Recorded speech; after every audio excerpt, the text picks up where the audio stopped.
USB 1.0. USB 1.0 came out in 1996 because connecting devices to computers back then was a complete mess. Before USB existed, every device used a completely different connector. Keyboards used PS2 ports, printers used parallel ports, and mice used serial ports. So if you wanted to plug in 3 devices, you needed 3 different cable types that looked nothing alike, and the ports weren't even on the same side of the computer. That is why USB was created, which stands for Universal Serial Bus, and the word universal was the whole point. One single standard that could handle everything. USB 1.0 could transfer data at up to 12 megabits per second, which was enough for keyboards, mice, and basic storage at the time. And for the first time, you could plug in a device without restarting your computer, which was called hot plugging, and people thought that was genuinely amazing back then. But USB 1.0 had a big problem. Its 12 megabits per second speed sounds fine for a mouse, but the moment someone tried to transfer a large file or use a faster storage device, it became unbearably slow. So it didn't take long before it needed an upgrade. USB 2.0. USB 2.0 came out in 2000, and this is the version that made USB the standard we all know today. The speed jumped massively from 12 megabits per second all the way to 480 megabits per second. That's 40 times faster than USB 1.0. With this speed, you could now transfer music, photos, and documents in seconds instead of minutes, and this is also why USB flash drives became so popular around this era, because now they were actually fast enough to be useful. More importantly, USB 2.0 was backwards compatible with USB 1.0 devices, so your old keyboard and mouse still worked fine. You didn't have to throw anything away. The connector shape also became iconic during this era, the flat rectangular Type A connector that we all know. And if you've ever tried to plug it in the wrong way, flipped it, tried it again, flipped it again, and somehow it was wrong both times, that's USB 2.0's most famous design flaw. But even with its speed improvement, USB 2.0 still had its limits. Transferring full HD video files or large software packages could still take several minutes, and as cameras, hard drives, and phones got bigger and faster, 480 megabits per second was no longer enough.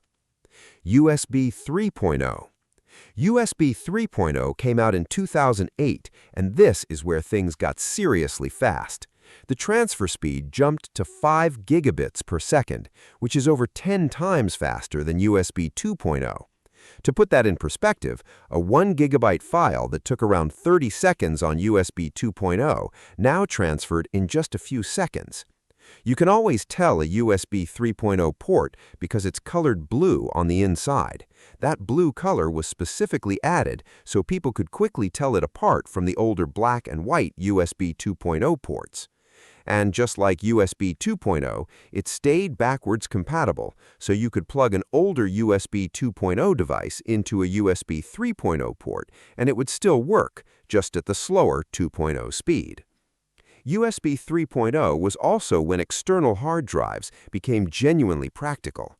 Moving entire movie folders, gain backups, or large photo libraries was now fast enough that people actually started doing it regularly. But USB 3.0 also brought a naming problem that confused everyone. Over time, it got renamed to USB 3.1 Gen 1, then USB 3.2 Gen 1, and depending on the manufacturer, some products just printed Super Speed USB on the box. So even though all of these mean the same 5 gigabits per second speed, the different names made it very hard to know exactly what you were buying. And unfortunately, this naming confusion only got worse with the next versions. USB 3.1 and USB 3.2. USB 3.1 came out in 2013 and doubled the speed to 10 gigabits per second. Then USB 3.2 came out in 2017 and doubled it again to 20 gigabits per second by using 2 data lanes at the same time. Now here is where the naming becomes a disaster. USB 3.0, 3.1, and 3.2 are all part of the same USB 3 family, but they each have multiple subversions with different names depending on the generation and how many lanes they use. So you might see USB 3.2 Gen 1, USB 3.2 Gen 2, or USB 3.2 Gen 2 times 2 written on a product, and these are all completely different speeds. Most average people had no idea which one they were actually getting, and even tech-savvy people had to double-check. This is actually one of the reasons why the USB-C connector was introduced, to give USB a cleaner, more modern identity while the standard kept evolving.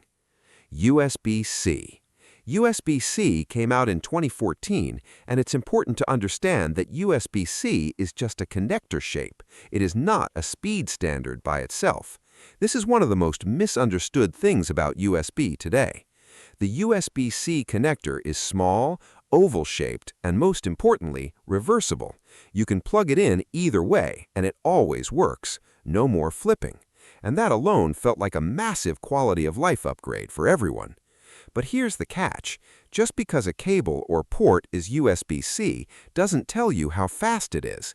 A USB-C port could be running USB 2.0 speeds, USB 3.2 speeds, Thunderbolt 4 speeds, or anything in between.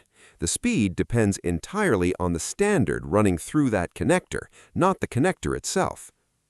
This is why you've probably plugged a USB-C cable into a laptop and noticed it was charging incredibly slowly, or plugged a USB drive into your phone and it was way slower than expected. The connector looked the same, but the underlying standard was completely different. That's why when buying USB-C product, you always need to check the actual speed specification, not just the connector shape. USB 4. USB 4 came out in 2019, and this is the most powerful USB standard ever made for mainstream use. It runs at up to 40 gigabits per second, which is double the speed of USB 3.2 Gen 2 times 2. But the bigger deal is what USB 4 can actually do with all that speed.